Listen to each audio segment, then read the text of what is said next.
ভারতের কলকাতায় বাংলাদেশের প্রখ্যাত অভিনেতা, বাংলাদেশের সবথেকে জনপ্রিয় এই মুহূর্তে যিনি অভিনেতা মোশাররফ করিম, তিনি এবং তার স্ত্রী আওয়ামী লীগের তোপের মুখে পড়েছে, আওয়ামী লীগের হামলার শিকার হয়েছে, এরকম খবর রীতিমতো তোলপাড় তৈরি করেছে চতুর্দিকে। একজন সাংবাদিকের একটা ফেসবুক পোস্টকে কেন্দ্র করে তাবৎ গণমাধ্যমে খবর এবং সেটা নিয়ে চাঞ্চল্যের সৃষ্টি। এনসিপি এটাতে ব্যাপক ক্ষেপেছে।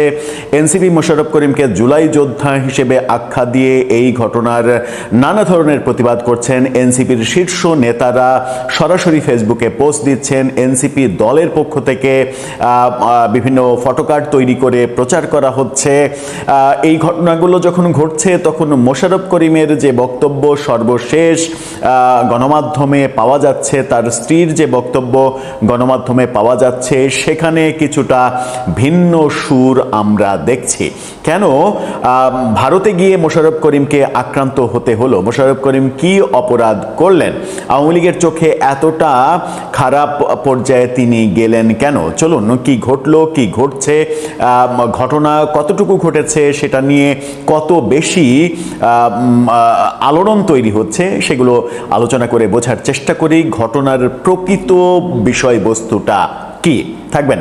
দর্শক, বলছিলাম বাংলাদেশের জনপ্রিয়তম অভিনেতা মোশাররফ করিম এবং তার স্ত্রী জুই করিম, তিনিও অভিনেত্রী এবং দুইজনের বন্ধনটা খুবই ভালো বন্ধন। বাংলাদেশের মিডিয়াতে মোশাররফ করিম নিজেকে এমন একটা অনন্য উচ্চতায় নিয়ে গেছেন, প্রচণ্ড স্ট্রাগল করেছেন তিনি তার ক্যারিয়ারের শুরুতে। অভিনয়টা ছেড়ে দিতে চেয়েছিলেন, হঠাৎ করে একটা বিজ্ঞাপন ক্লিক করে যাওয়ায় অনেকটা আলাদিনের চেরাকের মতো ব্যাপারটা হয়ে গিয়েছিল। তারপরের পথযাত্রাটা তার মানে আকাশচুম্বী। মোশাররফ করিম এই মুহূর্তে প্রতিদিন অভিনয়ের জন্য যে সম্মানই নিয়ে থাকেন, কিংবা একটা সিঙ্গেল নাটকে অভিনয়ের জন্য যে সম্মানই নিয়ে থাকেন, সেই রকমের সম্মানই বাংলাদেশের এই মুহূর্তে আর দুইজন অভিনেতা হয়তো পান। এরকম অনন্য উচ্চতায় তিনি রয়েছেন। সেই মোশাররফ করিমকে আমরা দেখছি যে কলকাতায় গিয়ে আক্রান্ত হতে হলো এবং আওয়ামী লীগের রোষানলে পড়লেন। কলকাতায় অবস্থানরত আওয়ামী লীগের নেতাকর্মী যারা রয়েছেন, তারা মোশাররফ করিমকে আক্রমণ করার চেষ্টা করলেন, এরকম খবর গণমাধ্যমে ছড়িয়ে পড়ল সাংবাদিক জাওয়াদ নির্ঝরের একটা ফেসবুক পোস্টকে কেন্দ্র করে। একাধিক গণমাধ্যমের শিরোনাম আপনাদেরকে দেখাতে চাই, তারা কিভাবে খবরটা প্রেজেন্ট করেছে। ইনকিলাবের শিরোনামটা দেখে নিন। ইনকিলাব বলছে, কলকাতায় মোশাররফ করিম দম্পতির উপরে নিষিদ্ধ আওয়ামী লীগের হামলা। ইনকিলাব যখন এটা বলছে, তখন আমরা যেটা দেখছি সেটা হচ্ছে আরেকটি গণমাধ্যম বাংলাদেশ টাইমস, তারা বলছে কলকাতায় স্ত্রী সহ আওয়ামী লীগের তোপের মুখে মোশাররফ করিম। এই ধরনের খবর যখন ছড়িয়ে পড়ছে, ইনকিলাব কি বলছে চলুন একটু জানি। দুই বাংলার জনপ্রিয় অভিনেতা মোশাররফ করিম, তার উপরে আওয়ামী লীগের সমর্থিত লোকজন চড়াও হওয়ার চেষ্টা করেছে বলে অভিযোগ উঠেছে। এ সময় জুইও সাথে ছিলেন। তার স্ত্রী প্রবাসী সাংবাদিক জাওয়াদ নির্ঝর এক ফেসবুক পোস্টে এটা নিশ্চিত করেছেন। পোস্টে তিনি লিখেছেন, গত রাতে এই ঘটনা ঘটেছে বলে তিনি দাবি করেছেন। রাত 10টার দিকে কলকাতা নিউ মার্কেটের কস্তুরী হোটেলের সামনে স্ত্রী সহ যাচ্ছিলেন মোশাররফ করিম। ওই সময় নিষিদ্ধ আওয়ামী লীগের কিছু লোক মোশাররফ করিমকে লালবদর বলে গালাগালি করতে থাকে, তার দিকে তেড়ে যায়। এ সময় মোশাররফ করিমের সঙ্গে হাতাহাতিও হয়। পরে ঘটনাস্থলে থাকা আরও কয়েকজন এসে মোশাররফ করিমকে নিরাপদে সরিয়ে নেন। তবে এই ঘটনায় এখন পর্যন্ত ইনকিলাব বলছে যে মোশাররফ করিম কিংবা জুইয়ের কোনো বক্তব্য পাওয়া যায়নি। সামাজিক যোগাযোগ মাধ্যমে স্পষ্ট বার্তা দিচ্ছেন ওদিকে এনসিপি নেতা রিফাত রশিদ। ফেসবুকে এক পোস্টে তিনি লিখছেন, কলকাতায় আমাদের জুলাইয়ের সহযোদ্ধা এবং বাংলাদেশের সর্বকালের অন্যতম শ্রেষ্ঠ অভিনেতা মোশাররফ করিমের উপরে কলকাতায় নিষিদ্ধ সংগঠন আওয়ামী লীগের ক্যাডাররা হামলা চালিয়েছে। তিনি আরও লিখেছেন, ভারত সরকারকে স্পষ্ট বলতে চাই, আমাদের সময়ের শ্রেষ্ঠ নাট্য ব্যক্তিত্ব আপনার টেরিটরিতে সস্ত্রীক হামলার শিকার হয়েছে। যারা অপরাধী তাদের বিরুদ্ধে ব্যবস্থা নিন, অন্যথায় এইটা দুই দেশের কালচারাল অঙ্গনে ভয়ঙ্কর প্রবলেম ক্রিয়েট করবে। এটা সামাল দিতে পারবেন না আপনারা। কলকাতার সাথে নাটক, সিনেমা, ওয়েব সিরিজের যৌথ প্রজেক্ট বয়কটের ডাক দেওয়ার আগে উপযুক্ত ব্যবস্থা নিন। কি হাস্যকর বক্তব্য। মোশাররফ করিম ওখানে যদি আওয়ামী লীগের নেতাকর্মীদের উপরে দ্বারা আক্রান্ত হয়, তাহলে রিফাত রশিদের এই অধিকার কি আছে ভারতের সরকারকে, সরকার প্রধানকে এই ধরনের থ্রেট দিয়ে বক্তব্য দেয়া? মোশাররফ করিমের এই ঘটনা ঘটে থাকলে ভারত সরকারকে যখন আপনি এই ধরনের থ্রেট দিচ্ছেন, এই ধরনের ভারত বিদ্বেষী বক্তব্য দিচ্ছেন, তখন একই সময়ে তার আগে ঘটা হাসনাত আবদুল্লাহর দিকে যে ডিম ছুঁড়ে মারা হলো যুক্তরাজ্যে, আপনার কি সাহস আছে যুক্তরাজ্যের প্রধানমন্ত্রীকে নিয়ে এই ধরনের বক্তব্য দেওয়ার? কিংবা এই ধরনের বক্তব্য কি দিয়েছেন যে যুক্তরাজ্যের প্রধানমন্ত্রী তাকে আপনি মানে একেবারে টার্গেট করে বলছেন যে হাসনাতের উপরে কেন ডিম মারা হলো? যুক্তরাজ্যের প্রধানমন্ত্রী আপনি জবাব দেন, নতুবা যুক্তরাজ্যের সঙ্গে আমাদের সম্পর্ক নষ্ট হয়ে যাবে, আমরা সম্পর্ক ভেঙে দেব। এ ধরনের স্পর্ধা কি আছে আপনাদের? কিংবা আমেরিকাতে এর আগে যে ঘটনাগুলো ঘটেছে, কিংবা এর আগে ইউনূসের সঙ্গে আক্তারের যে ঘটনাটা ঘটেছে সফরকালে, যে ঘটনাগুলো আমরা ঘটতে দেখেছি, সেই সময় কি আপনি ডোনাল্ড ট্রাম্প কিংবা স্টারমারের উদ্দেশ্যে এই বক্তব্যগুলো, এই বাক্যগুলো আপনি নিক্ষেপ করতে পেরেছেন? যদি না পেরে থাকেন কিংবা না করে থাকেন, তাহলে ভারতের বেলাতে, ভারতে ঘটা ঘটনার বেলাতে এই ধরনের বক্তব্য আসছে কেন? ভারত সরকারকে টার্গেট করে এই বক্তব্য আসছে কেন? আবার তিনি যখন এই বক্তব্য দিচ্ছেন, তখন আবার এই প্রশ্নও জেগেছে যে বক্তব্যটা কতটা সত্য, কতটা মিথ্যা। কতটা সত্য, কতটা মিথ্যা, এই ব্যাপারগুলো যাচাইয়ের আগে এনসিপি, জুলাই যোদ্ধা, এরকম নানা পরিচয়ে একের পর এক মানে পোস্টার ছাড়া হচ্ছে, ফেসবুকে পোস্ট দেয়া হচ্ছে, নানা ধরনের হুমকি ধামকি দেয়া হচ্ছে। আমরা দেখছি যে এনসিপি একটা পোস্টার তৈরি করেছে। সেই পোস্টারে, এই পোস্টারটা দেখে নিন, এখানে বলা হচ্ছে স্ট্যান্ড উইথ মোশাররফ করিম। মোশাররফ করিমের ওই জুলাই আন্দোলনের সময় তিনি হ্যান্ডমাইকে কথা বলছেন, ওই ছবি নিয়ে এই পোস্টারটা করা হয়েছে। এই পোস্টার আবার শেয়ার দিয়েছেন ভদ্রলোক নাসিরউদ্দিন পাটোয়ারি। তিনি এই পোস্টার দিয়ে পোস্ট দিয়েছেন। তার পোস্টটা দেখে নিন। সেই পোস্টে তিনি বলছেন যে পশ্চিমবঙ্গের কলকাতায় বাংলাদেশের জনপ্রিয় অভিনেতা মোশাররফ করিম ও তার স্ত্রীর সঙ্গে ঘটে যাওয়া হামলা ও হয়রানির অভিযোগ গভীর উদ্বেগের বিষয়। যে কোনো রাজনৈতিক মতভেদ ও বিরোধের নামে শিল্পী, সংস্কৃতিকর্মী কিংবা সাধারণ নাগরিকের উপরে হামলা, হেনস্থা কোনোভাবেই গ্রহণযোগ্য হতে পারে না। আমরা এই ঘটনার তীব্র নিন্দা ও প্রতিবাদ জানাই এবং সংশ্লিষ্ট কর্তৃপক্ষের কাছে ঘটনার সুষ্ঠু তদন্ত, দায়ী ব্যক্তিদের বিরুদ্ধে প্রয়োজনীয় ব্যবস্থা গ্রহণের আহ্বান জানাই। ভদ্র পোস্ট, বরং পাটোয়ারির পোস্টটা অনেক ভদ্র, বক্তব্যটা অনেক ভদ্র, যে তিনি প্রতিবাদ জানাচ্ছেন, ব্যবস্থা নিতে বলছেন, এরকম আবেদন জানানো যেতেই পারে। আবার এই ঘটনা যখন আমরা দেখছি, তখন আমরা দেখছি যে জুলাই যোদ্ধা, এই এরকম মানে জুলাই যোদ্ধা সংসদ, এরকম ফেসবুক পেজ থেকে একাধিক পোস্ট দেওয়া হচ্ছে।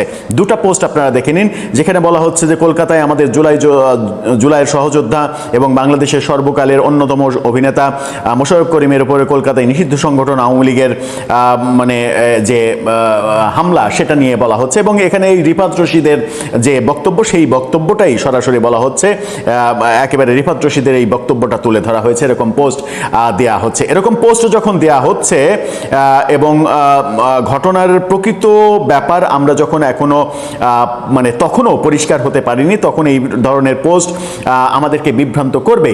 কিন্তু আমরা ঘটনার ভেতরে ঢুকতে গিয়ে যেটা লক্ষ্য করলাম, চ্যানেল আইয়ের এই ফটোকার্ডটা দেখলে আপনারা বুঝতে পারবেন। চ্যানেল আই, সময় টেলিভিশন তারা কনফার্ম করছে, চ্যানেল আই বলছে সামাজিক যোগাযোগ মাধ্যমে যেভাবে ঘটনাটা প্রচার করা হয়েছে, বাস্তবে তেমন কিছু ঘটেনি। ফেসবুকে নানা কথাই রং চড়িয়ে ছড়ানো হয়, কিন্তু একটি সংবাদ লেখার মতো যতটুকু উপাদান প্রয়োজন এই ঘটনায় ততটুকুও নেই। বলতে গেলে তেমন কিছুই ঘটেনি। মোশাররফ করিম চ্যানেল আইকে এই কথা বলেছেন। আবার সময় টেলিভিশন মোশাররফ করিমের স্ত্রী জুইকে উদ্ধৃত করে বলেছে যে এই ধরনের কোনো ঘটনা ঘটেনি। এই ধরনের কোনো ঘটনা যাচাই বাছাইয়ের আগে রিফাত রশিদরা ভারত সরকারকে হুমকি দিচ্ছে, দেখে নেওয়ার কথা বলছে। এই কথাগুলো মানে তাদের রাজনীতিই তো এরকম। এখন প্রশ্ন হচ্ছে যে খুবই একটা ভালো, আমরা শিল্পাঙ্গনের মিডিয়া অঙ্গনের অনেক পরিচালক অভিনেতা তাদেরকেও সোচ্চার হতে দেখছি, এবং তারাই সোচ্চার, মানে তাদেরকেও সোচ্চার হতে দেখছি যারা এর আগে জুলাই আন্দোলনকে কেন্দ্র করে বিভিন্ন শিল্পী অভিনেতা পরিচালক তাদের নামে বিষোদ্গার ছড়িয়েছে, তাদের আক্রমণের লক্ষ্যবস্তু বানিয়েছে, কখনো কখনো আক্রমণ করিয়েছে এবং আক্রমণ করলে প্রতিবাদ করেনি। মোশাররফ করিমের এই ঘটনা যদি ঘটেও থাকে সেটা অবশ্যই ন্যাক্কারজনক, এবং এই ঘটনা যারা ঘটিয়েছে তাদের শাস্তি হওয়া উচিত। কিন্তু এর প্রতিবাদে আজকে যারা সোচ্চার হচ্ছেন, মিডিয়াতে চিহ্নিত কিছু ব্যক্তি যারা অতি সোচ্চার ভাব দেখাচ্ছেন, তারা কিছুদিন আগে অভিনেতা সিদ্দিককে যেভাবে গণধোলাই দেয়া হলো, তার শার্ট প্যান্ট ছিঁড়ে ফেলা হলো, তাকে ধরে পুলিশে দেয়া হলো, কারাগারে দেয়া হলো। পুলিশ কারাগার সেটা ঠিক আছে, তিনি দোষ করলে, মামলা থাকলে তার নামে কারাগারে যাওয়ার মতো এভিডেন্স থাকলে তিনি কারাগারে যাবেন, এটাই স্বাভাবিক। কিন্তু তার আগে তার উপরে যে মব হলো তার প্রতিবাদ করেছেন আপনারা। আজকে মোশাররফ করিমের ব্যাপারে যদি উদ্বিগ্ন হতে হয়, আমরা সবাই উদ্বিগ্ন। সেদিন সিদ্দিকের ব্যাপারে যেমন উদ্বিগ্ন, তেমনি মোশাররফ করিমের ব্যাপারে আরো বেশি উদ্বিগ্ন হওয়ার যথেষ্ট কারণ রয়েছে। কিন্তু যারা সেদিন চুপ ছিলেন, আজকে যদি তারা সোচ্চার হন তাহলে বোঝা যাবে যে সাংস্কৃতিক অঙ্গনের ব্যক্তিরাও বিভাজন রেখাটা আঁকতে চান, এবং 2024-এর এই সরকার পতনের পরে বাংলাদেশের সাংস্কৃতিক অঙ্গনের লোকদের মধ্যে যে বিভাজন দেখা গেছে, সেই বিভাজন বাংলাদেশের 54-55 বছরের ইতিহাসে এর আগে কখনো দেখা যায়নি। যাকে তাকে ফ্যাসিস্টের দোসর, আওয়ামী লীগের দোসর ট্যাগ দিয়ে ফেসবুকে জঘন্য ভাষায় লেখালেখি করে তাকে হত্যা উপযোগী করে, মৃত্যু উপযোগী করে তোলার যে ব্যাপারটা, সেই ব্যাপারগুলো আমরা সাংস্কৃতিক কর্মীদের দেখেছি। এমন পরিচালককেও দেখেছি আজকে এই মোশাররফ করিমের এই খবরটা যখন আমরা চ্যানেল আই এবং সময় টেলিভিশনের মাধ্যমে নিশ্চিত হচ্ছে যে এটা ঘটেনি, তখন তার আগে যারা ফেসবুকে পোস্ট দিয়ে এটার বিরুদ্ধে সোচ্চার হয়েছিলেন, পরবর্তীতে আবার সেই পোস্ট ডিলিট করেছিলেন, তাদেরকে আমরা দেখেছি যে 5 আগস্টের পরে গণভবন লুটপাট করার ঘটনাকে সাদরে সম্ভাষণ জানিয়েছেন, এবং তারা নিজেও লুটপাট করেছেন এবং সেই ছবি সদর্পে ফেসবুকে পোস্ট দিয়েছেন। তারপরে বাংলাদেশে যত যাদেরকে মনে হয়েছে যে আওয়ামীপন্থী অভিনেতা পরিচালক, তাদেরকে হেনস্থা করার যে কর্মকাণ্ডগুলো তারা করেছেন, সেই কর্মকাণ্ডগুলো খুব একটা স্বস্তির বার্তা দেয় না। যদি বাংলাদেশের মিডিয়া অঙ্গনের, কালচারাল অঙ্গনের মানুষগুলো একদল আরেক দলকে লালবদর বলবেন, আর এক দল ফ্যাসিস্টের দোসর বলবেন, এই দলাদলি করবেন, গতকালকে সিদ্দিক আক্রান্ত হয়েছে, আজকে মোশাররফ করিম আক্রান্ত হবে, কালকে আরেকজন আক্রান্ত হবে, এই দৃশ্যগুলো যদি চলমান থাকে এবং চলমান রাখার প্রক্রিয়া যারা করছেন প্রতিনিয়ত, আমার মনে হয় যে তাদের আরও বেশি সচেতন এবং সাবধানতা অবলম্বন করার সময় এসেছে। কারণ এই বিভাজন কারো জন্যই কোনো সুখকর কিছু বয়ে আনবে না। মোশাররফ করিমের আজকের এই অবস্থান কেন? মোশাররফ করিম ওই জুলাই আন্দোলনে হ্যান্ডমাইক হাতে নিয়ে বলেছিলেন যে এত শিশু হত্যা, এত মৃত্যু, আমি আর ঘরে থাকতে পারলাম না, ঘুম হচ্ছে না, এ ধরনের কথাই তো বলেছিলেন। মোশাররফ করিম তো বলতেই পারেন, তাই তিনি উদ্বিগ্ন হতেই পারেন, এটা তার অধিকার। এই অধিকারের জন্য তাকে আক্রান্ত হতে হবে, এটা কোনোভাবেই মেনে নেওয়া যায় না। আবার সিদ্দিকের কি অপরাধ ছিল? সিদ্দিক আওয়ামী লীগের এমপি হতে চেয়েছিলেন, মনোনয়নপত্র দল থেকে কিনেছিলেন, এটাই তার অপরাধ। একজন লোক এমপি হওয়ার জন্য মনোনয়নপত্র কিনেছেন, তার জন্য আপনি তার উপরে মব করবেন, তাকে শারীরিকভাবে হেনস্থা করবেন, মারধর করবেন, জোর করে পুলিশে ধরিয়ে দিবেন, এটা কোন ধরনের সংস্কৃতি? এটা তো ভালো সংস্কৃতি হতে পারে না। আবার যারা মোশাররফ করিমকে লালবদর বলে সমালোচনা করছেন, কিংবা এই আজকের এই আক্রান্ত হওয়ার জন্য উল্লাস প্রকাশ করছেন, তাদের যুক্তিও একটা গ্রহণযোগ্য যুক্তি আছে, এই ক্ষেত্রে না, অন্য ক্ষেত্রে গ্রহণযোগ্য যুক্তি আছে। সেটা হচ্ছে যে যুক্তিটা আমারও পছন্দ, সেটা হচ্ছে মোশাররফ করিম ওই সময় যেমন সচেতন হয়েছিলেন যে শিশু হত্যায় তিনি ঘরে ছটফট করছেন, থাকতে পারছেন না, এই কারণে বেরিয়েছেন, তিনি সেই সময়টা ঠিক কাজটাই করেছিলেন। এটা যদি আমরা মেনেই নিই, তো তাহলে আমরা কিছুদিন আগে মানে এখনো যেটা চলছে, হামে এখন পর্যন্ত সরকারি হিসেবেই প্রায় 700 শিশুর মৃত্যু। এই 700 শিশুর মৃত্যু মোশাররফ করিমকে একবারের জন্য উদ্বিগ্ন করলো না কেন? এই প্রশ্ন আওয়ামী লীগের অ্যাক্টিভিস্টরা করেন। সেই প্রশ্ন করার অধিকার কিন্তু তাদের রয়েছে।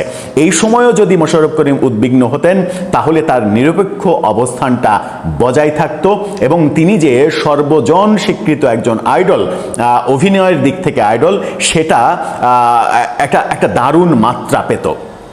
এই দারুণ মাত্রাটা আমাদের সমাজে প্রয়োজন।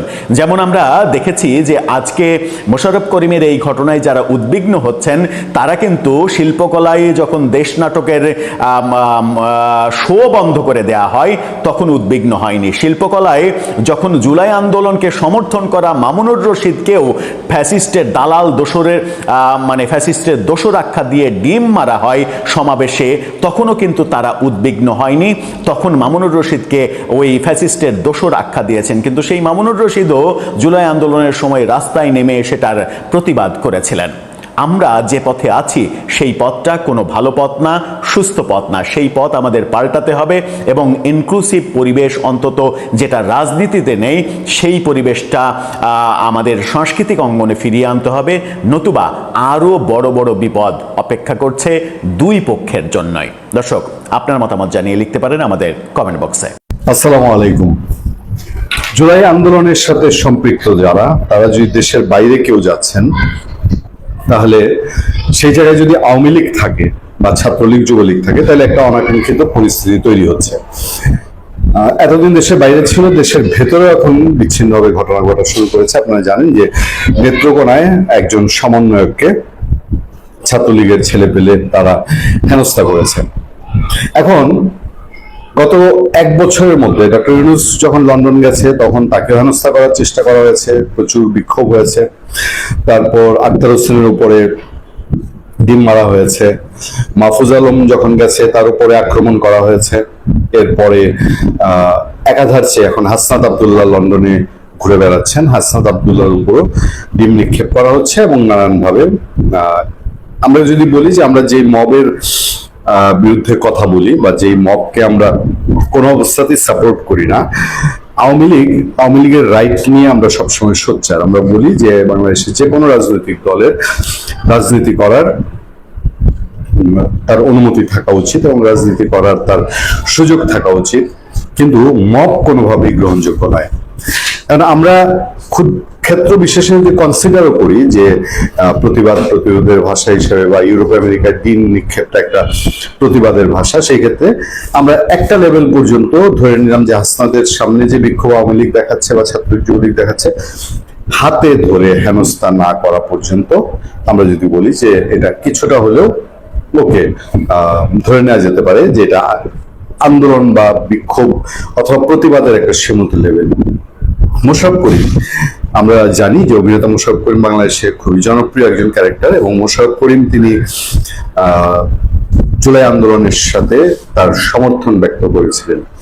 জুলাই আন্দোলনের সঙ্গে তার সমর্থন ব্যক্ত শুধু করেনি, স্পষ্ট সমর্থন ব্যক্ত করেছিলেন। ফলে আমার সামনে এখন যে খবরটি, এই খবরটি একটু ভিন্নতা দেয়। কারণ কলকাতায় গেলে পরেই ধরেন জুলাই আন্দোলন সম্পৃক্ত কেউ যদি কলকাতায় যায় বা দিল্লিতে যায়, সেখানে পেলেই যদি আওয়ামী লীগ চড়াও হয়, তাহলে আওয়ামী লীগ এবং তার প্রতিপক্ষ যারা আছে তাদেরকে আলাদা করার সুযোগটা কোথায় থাকবে? মানে মবের মাত্রা যদি আওয়ামী লীগের মধ্যেও সংক্রমণ হয় তাহলে এটা নিয়ে নিশ্চয়ই আরো আওয়ামী লীগের লোকজনের গভীরভাবে চিন্তা করার আছে। কলকাতায় হেনস্থার অভিযোগে মোশাররফ করিম বললেন তেমন কিছু ঘটেনি, মানে কিঞ্চিত কিছু না কিছু একটা ঘটেছে। বাংলাদেশের জনপ্রিয় অভিনেতা মোশাররফ করিমকে নিয়ে মঙ্গলবার সকালে সামাজিক যোগাযোগ মাধ্যমে একটি খবর ছড়িয়ে পড়ে। সেখানে দাবি করা হয় স্ত্রী ও অভিনেত্রী রোবেনা রেজা জুঁইকে সঙ্গে নিয়ে কলকাতায় অবস্থানকালে কিছু আওয়ামী লীগ সমর্থিত ব্যক্তি তার সঙ্গে অপ্রীতিকর আচরণের চেষ্টা করেছেন। এক ফেসবুক পোস্টকে কেন্দ্র করে বিষয়টি দ্রুত সামাজিক যোগাযোগ মাধ্যমে আলোচনার জন্ম দেয়। পরে কয়েকটি সংবাদ মাধ্যমেও খবরটি প্রকাশিত হয়।